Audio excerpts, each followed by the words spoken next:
Boa noite, amada e linda Igreja do Senhor. Boa noite.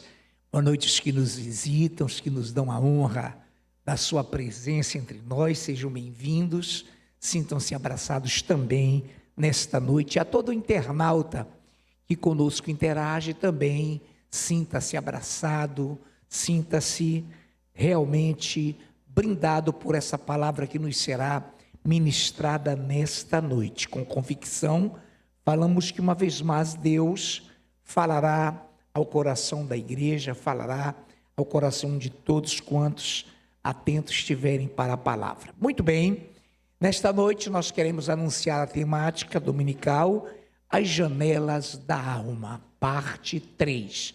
As duas primeiras partes foram administradas em 2008 e 2009, foram palavras tremendas, e que hoje ainda se encontram no sistema DVD, das antigas ainda, e hoje nós iremos para a parte 3 de As Janelas da Alma. Muito bem, Igreja do Senhor, nessa noite eu começo a ler a palavra no Evangelho de Mateus, capítulo meia dúzia, vamos começar por aí, Evangelho de Mateus, capítulo meia dúzia, 22 e 23, 22 ao 23 de Evangelho, ou do Evangelho de Mateus, capítulo 6. São os olhos a lâmpada do corpo. Se os teus olhos forem bons, todo o teu corpo será luminoso. Se, porém, os teus olhos forem maus, todo o teu corpo estará em trevas. Portanto, caso a luz que em ti há sejam trevas, que grandes trevas serão. Te bendizemos, Deus vivo, te glorificamos e exaltamos ao Senhor Todo-Poderoso que nos dirige nesta noite e nos dá a honra de administrar a sua igreja a partir de 2 ou 3 reunidos em caráter de congregação, mas que também habita individualmente naqueles que te amam, naqueles que te adoram. Obrigado pela delegação dos 5 minutos de oração, obrigado pela linda e maravilhosa ministração, pelos lindos e maravilhosos louvores, pela oferta dominical, obrigado por tudo quanto farás e ainda com certeza pedimos o teu auxílio, a tua misericórdia como já o fizeste com esse magnífico ministério de louvor tão abençoado e que já trouxe a nós a tua presença, que continuará trazendo e consolidando entre nós a tua presença. Muito obrigado, em nome de Jesus, amém. Muito bem. Torno a ler e faço um comentário. São os olhos a lâmpada do corpo. Se os teus olhos forem bons, todo o teu corpo será luminoso. Se, porém, os teus olhos forem maus, todo o teu corpo estará em trevas. Portanto, caso a luz que em ti há sejam trevas, que grandes trevas serão. Os olhos, não só os olhos, mas os olhos, acima de tudo os olhos, eles expressam, eles refletem em muito o que nos vai na alma. Então, o Senhor Jesus, sabedor desta referência de que os olhos refletiam o que nos ia no interior, por isso, em parte e com muita efetividade, os olhos, eles são as janelas da alma. Eles transmitem e, aos que discernem, eles expressam o que nos vai na alma. Alma, sentidos, emoções, sensações. Então os olhos, eles, independente de cor, de patologia, caso haja doença, ou de fisiologia globo-ocular, eles são além disso. Eles expressam sentimentos, emoções e sensações. E o que nos vai na alma, portanto, via de regra, é expressado pelos olhos. Os olhos, nesse sentido, também são a janela da alma, ou as janelas da alma.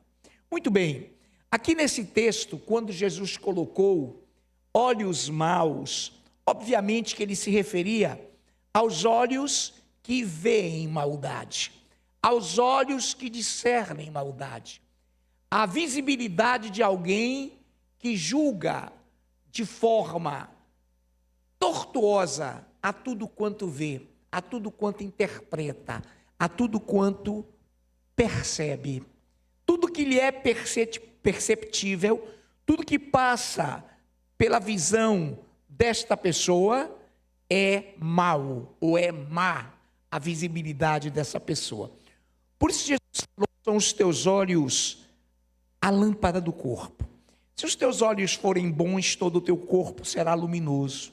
Todo o teu corpo vai expressar a alegria, a sensação, a emoção de que você está bem, de que você é feliz.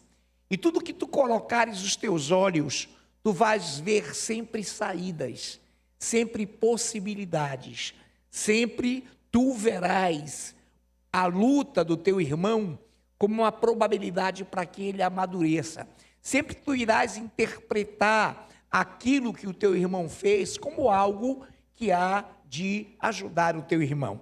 Se os teus olhos forem bons, todo o teu corpo será luminoso. Se, porém, disse Jesus, os teus olhos forem maus, todo o teu corpo estará em trevas. Portanto, caso a luz que há em ti sejam trevas, que grandes trevas serão.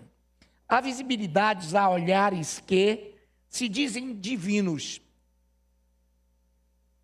se dizem de Deus, mas o que lhe dá sequência, o que a boca expressa, são juízos, são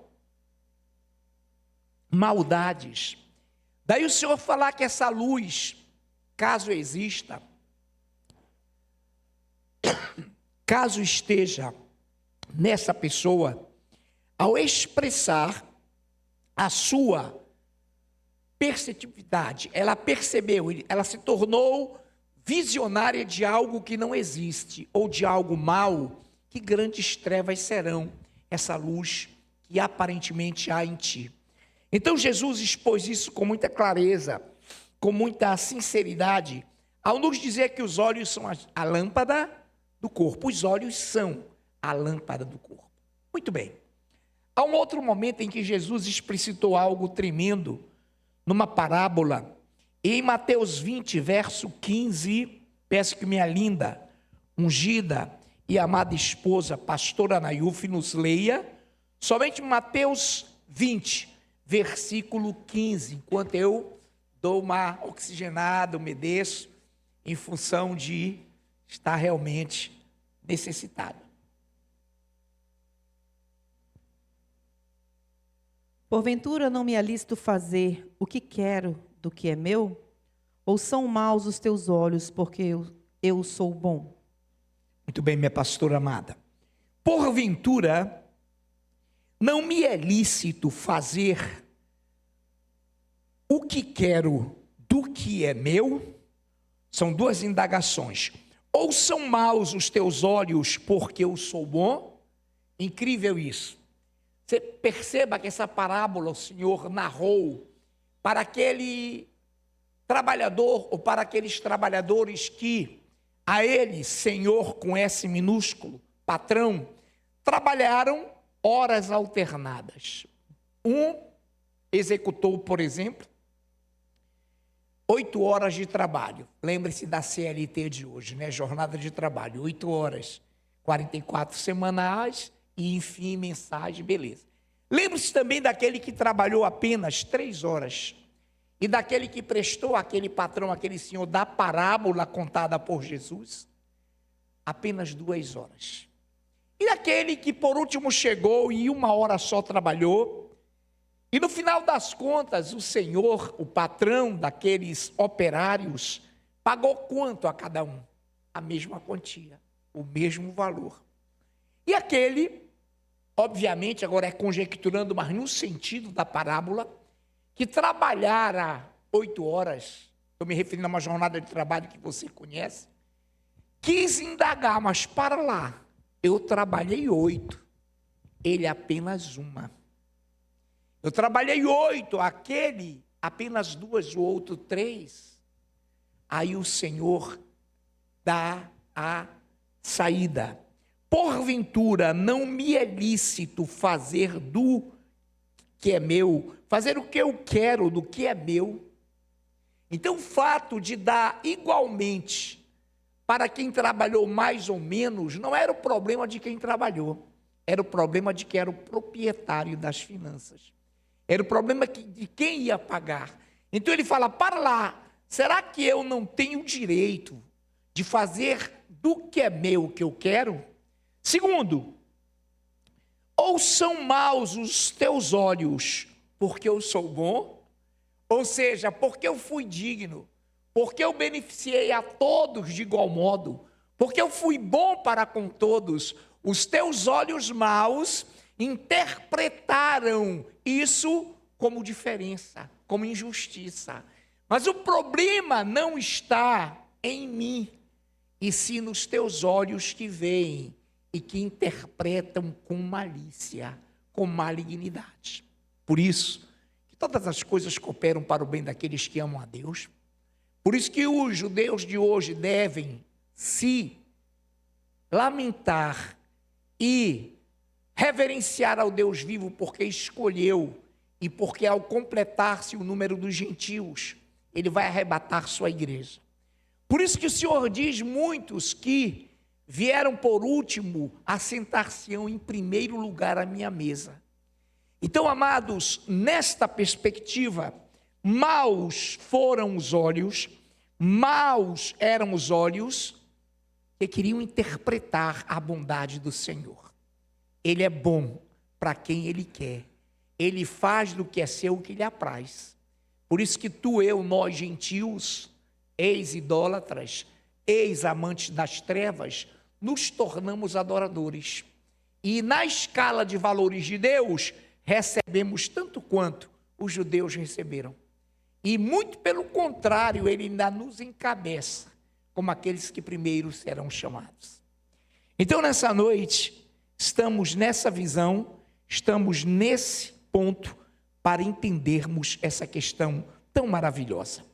Nos Salmos 119, 18, diz algo maravilhoso, elucidador, para nós que temos também os olhos como as janelas da alma, temos os olhos para que vejamos o que é bom. Salmos 19, verso 18, o nosso ministro amado, 119.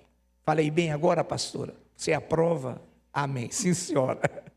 Versículo 18, Anderson Vecchione.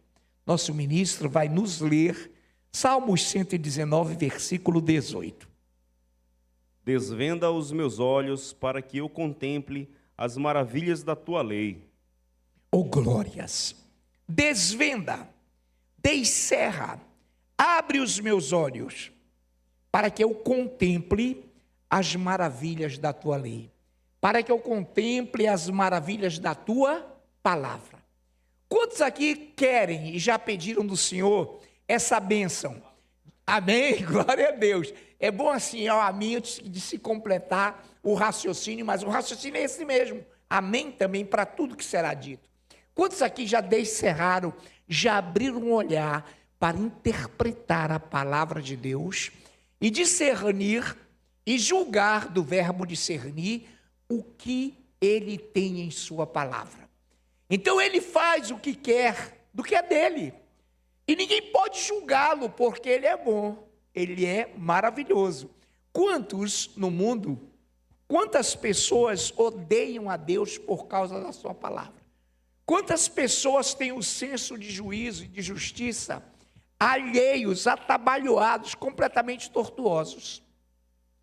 E eu não digo aqui que essa igreja é maravilhosa, que essa igreja é linda, mas aquela palavra que eu ministrei naquele domingo, onde eu disse que atualmente numa guerra de quinta geração, as nações ou os gestores não mais estão preocupados efetivamente com armas nucleares. É claro que há a preocupação, mas entenda o que será dito, mas que os gestores estavam preocupados com a economia, com o relacionamento comercial de suas nações. E óbvio que há uma competitividade, há uma competição muito assídua entre os Estados Unidos da América e a China, em termos de conquistas, em termos de se expandir e de estarem conflitando econômica, comercial e politicamente. Eu colocava isso e dizia que nós não devíamos nos preocupar com o que iria ocorrer, porque Deus está no controle. Ele é sábio, ele é estrategista, e ele sabe do que faz e o que faz e como faz. E referi-me a Ciro, num certo momento, aquele que, ao cumprir as Escrituras, foi usado por Deus para retirar o povo da Babilônia, quando este povo estava há 70 anos ali em exílio. E nós colocamos, e depois, não aqui, mas num canal de WhatsApp, num grupo nacional, uma colocação depois, e essa questão da queda da atual lei de imposição àqueles que são fraudadores, que são apenados mundialmente, eu digo, sempre há negociação. Sempre discerna que há duas pontas de uma decisão. Eu já estudei e já estou maravilhado com a segunda ponta, que não foi ainda declinada, porque o interlocutor que recebeu a mensagem norte-americana escondeu o que lhe foi pedido. Porém, de terça para quarta, isso vem à tona. Coisas maravilhosas. Você ficará impressionado com a inteligência, não do homem, mas que Deus dá ao homem. Então, queridos, que nós aprendamos a desvendar os nossos olhos para contemplar. O que é contemplar? Ver, eu estou vendo o Eduardo Guerra. Ver, eu estou vendo o nosso amado casal, que está aqui, o nosso André Lima. Estou vendo o Ezequiel, estou vendo a igreja. Mas contemplar é quando, além de ver, eu me debruço para examinar o que eu estou vendo. Quantos estão entendendo? Ver é uma coisa, contemplar é outra. Ver é superficial, contemplar é profundo. Então o Senhor diz para que nós, igreja, possamos desvendar os nossos olhos para contemplar o quê? As maravilhas da tua palavra, da tua lei. Queridos, tudo aqui é maravilhoso, tudo aqui é glorioso, nada aqui é de menor valor. Tudo que ele faz, tudo que ele diz, tudo que ele escreveu, tudo que o Espírito Santo, que é o autor da palavra, deu a conhecer aos homens, é maravilhoso. Então, contemplar a palavra não é apenas ler, é ler, entender, internalizar e praticar o que se lê. Então, que nós aprendamos, igreja, eu sei que a igreja aprende assim, nós temos aprendido assim, a desvendar os olhos para que possamos contemplar as maravilhas da palavra de Deus. Então, de fato, as janelas da alma refletem aquilo que nos vai no íntimo. Então, quando o Senhor diz que nós devemos amar, adorar o Senhor acima de todas as coisas, Ele fala aqui também, na adoração, e em outras passagens você está vendo corpo, alma e espírito, de todas as tuas forças, entendimento entre a alma, entre o espírito, o Senhor quer e requer que a alma esteja empenhada. E foi o próprio Jesus, e muitos o odeiam por isso, e foi o próprio Jesus que falou, e muito falou sobre a palavra inferno. O próprio Cristo.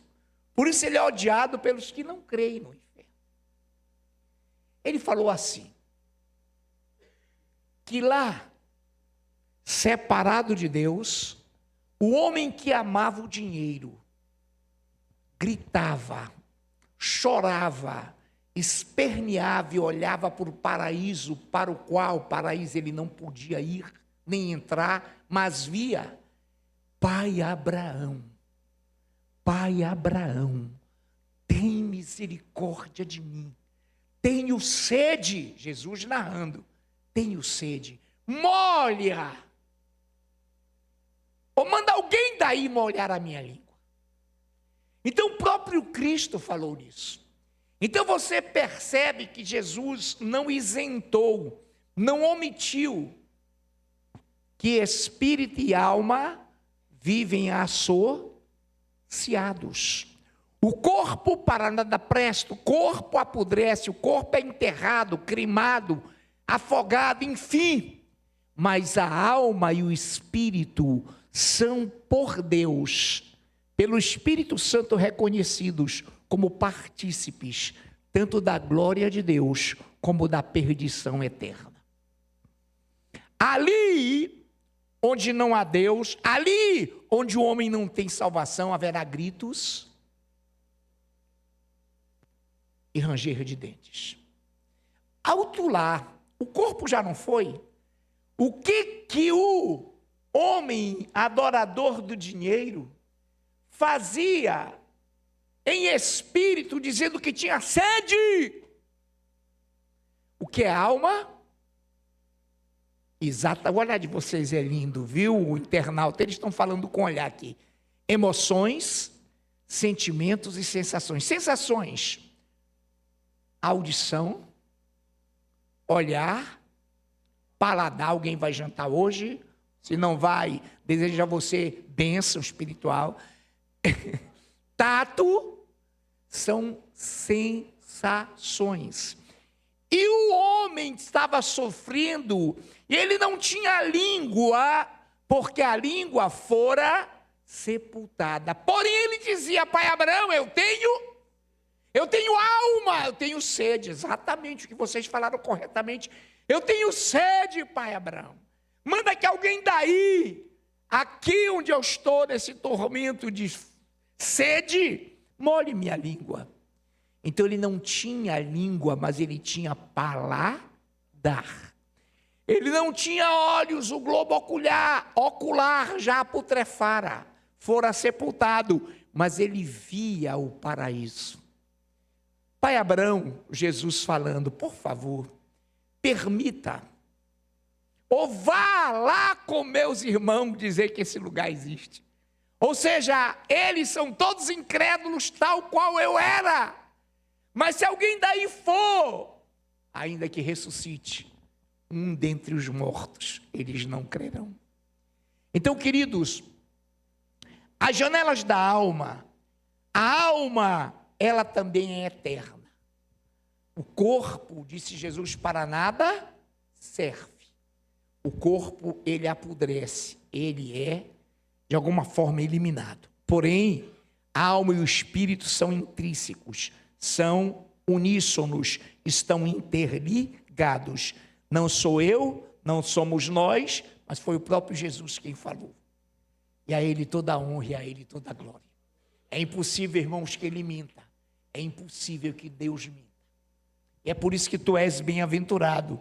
Porque nessa noite o teu olhar, seja ele negro, seja ele castanho, verde, azul, multicor, policolorido, ele multiforme, enfim, eles, os teus olhos são bons, porque tu vislumbras, tu interpretas segundo as maravilhas da palavra de Deus. Por isso as janelas da tua alma são maravilhosas. Por isso que eu não tenho vergonha de chamar todas essas mulheres de lindas e todos esses homens de lindos, porque vocês são mesmo. Quem aqui se acha feio? Não diga amém, pelo amor de Deus. Glórias ao Senhor. Querida igreja, preste bem atenção. Hebreus 4, versículos de 12 a 13, me perdoa, igreja.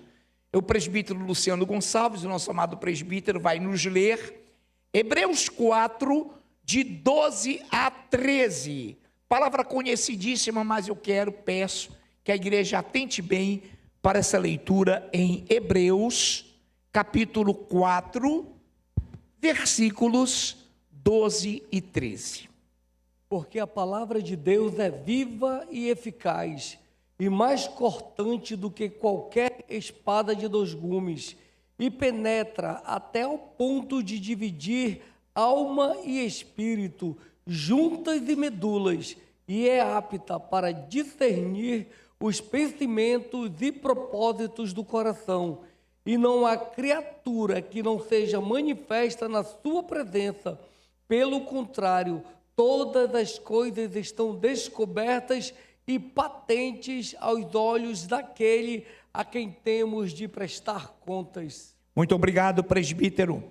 Porque a palavra de Deus é viva e mais cortante do que qualquer espada de dois gumes, e penetra até o ponto de dividir alma, olha a alma e espírito, juntas e medulas, e é apta para discernir, para entender os pensamentos e propósitos do coração. Só me pautei no 12. Então, a palavra do Senhor é viva e eficaz. Glórias a Deus. Quantos creem nisso? E mais cortante do que qualquer espada de dois gumes, e penetra ao ponto de dividir alma e espírito. Então a palavra, ela entra e discerne o que é tua razão. Olha que coisa linda. Ela detecta o que é o racional da igreja, o que é a razão da igreja, o que é o intelecto da igreja, o que é a visão espiritual, sentimental do homem. Isso é espírito. E o que é alma? Sentimentos, emoções e sensações. Somente a palavra de Deus é apta para penetrar e dividir. Diga dividir. Dividir. E vem de um termo dicotomizar. Ele sabe, bom, isso aqui é o espírito do Yuri. Isso aqui é a alma do Lucas André. Isso aqui é a visão perceptível, racional do Tiago Barbosa. Isso aqui é a visão dos sentimentos, das emoções e das sensações da Priscila Vecchioni. A palavra, ela é apta, ela é viva, ela é eficaz, e ela penetra nesse âmbito dividido alma e espírito. Mas não é só isso, juntas e medulas. Juntas e medulas. Depois, caso queiram, vejam o que seria uma pessoa sem medula. Ou melhor, vejam o que seria uma pessoa, vou ser bem redundante, sem medula óssea. Lá na coluna, eu conheci, tive uma pessoa conhecida há anos e anos e anos, eu sou bem jovem, vocês sabem, mais de 50 anos, na Cachoeirinha, e ele já é falecido, claro, foi no antigo balneário do Parque 10 de Novembro, estava com uma turma, eu não estava, ele bebia muito e ele, na saída, disse, depois ele rememorou isso por muitos anos, ele falou assim, eu vou dar o último salto e vamos para casa. Ele correu, tinha um trampolim bem pequeno, ele caiu com o dorso no lugar raso da piscina e fraturou 3 vértebras. E a vida daquele homem dali por diante, já que era tão exígua e tão pequena a medicina à época, foi de vegetar. Irmão, ele não sentia nada. Ele não sentia nada, ele ficou nulo para alguns sentidos e sensações que ele não conseguia mais ter. Eu estou falando de uma pessoa que foi conhecida em Manaus inteira. Marçal chegou a ser vereador em Manaus.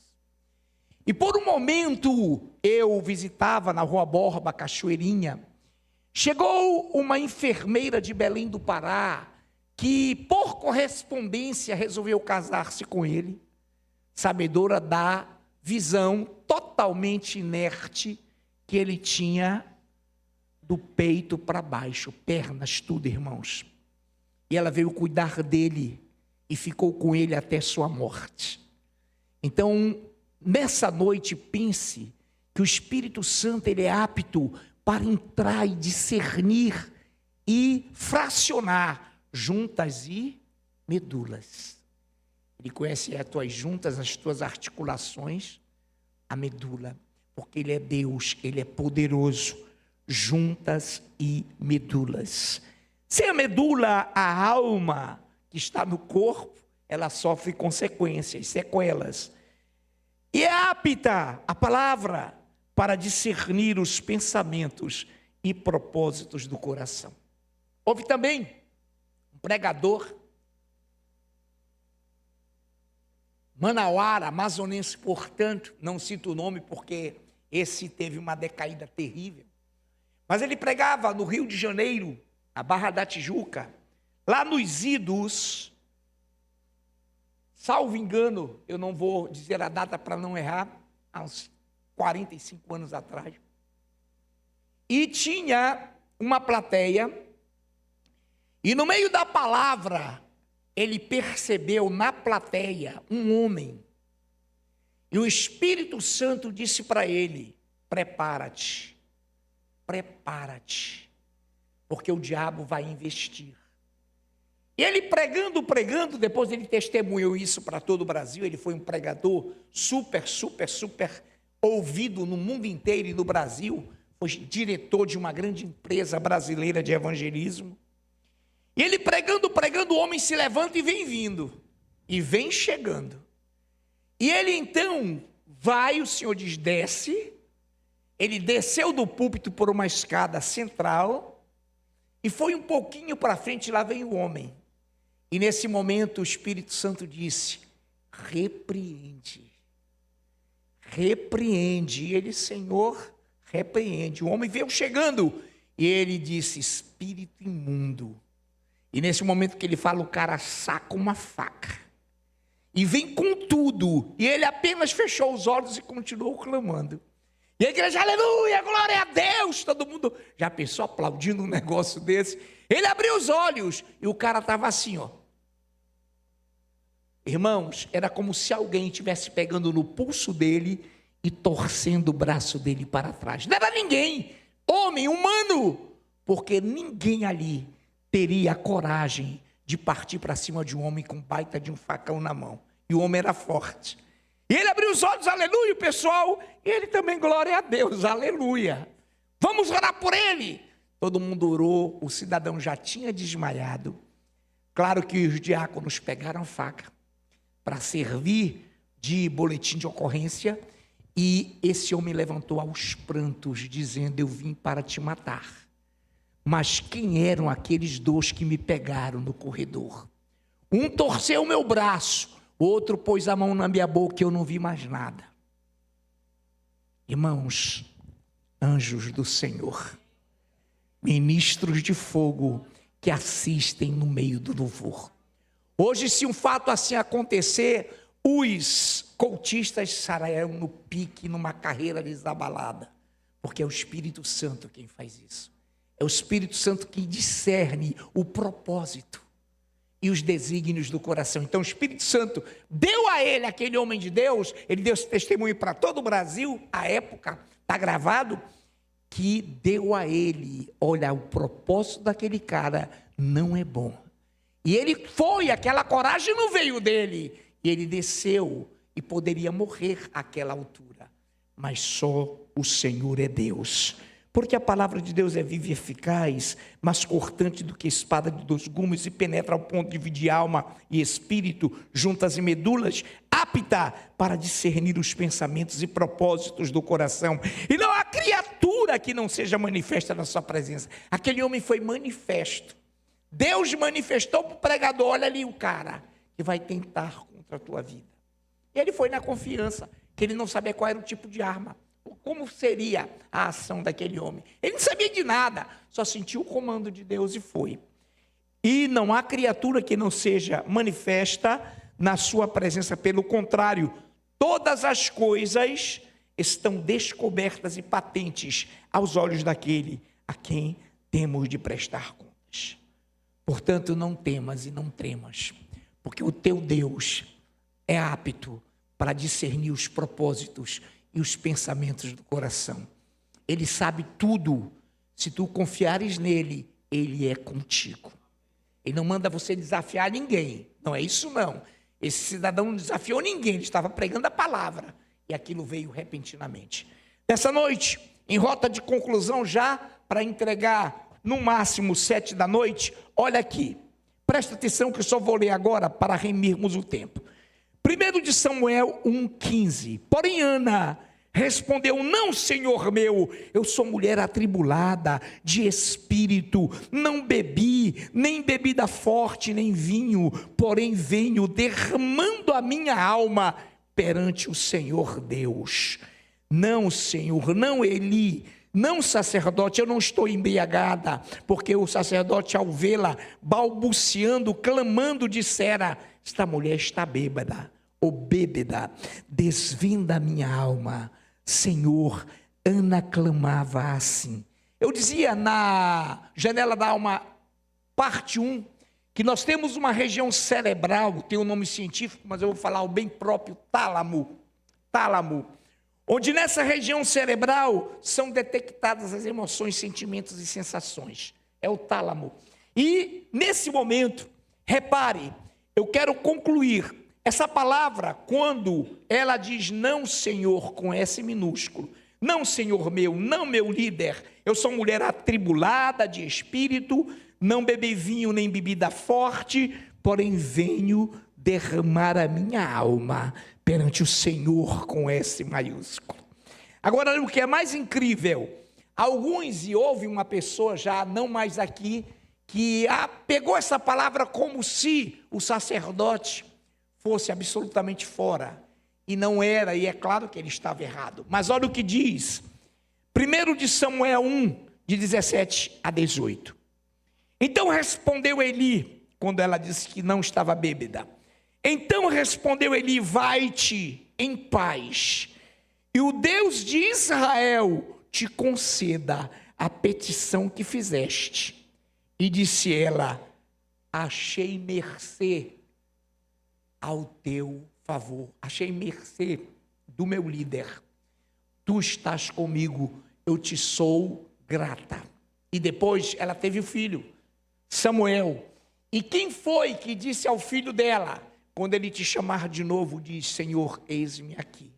Então eles foram submissos, ela e o filho, a Eli, até que ele fosse tirado do ministério pelo Senhor. Então nessa noite, igreja do Senhor, os nossos olhos refletem a gratidão e devem entender que o que nos vai na alma é perceptível. Seja obediente a Deus, a sua liderança e a Deus, e nada te irá mal. E o Deus vivo estará no controle da tua vida.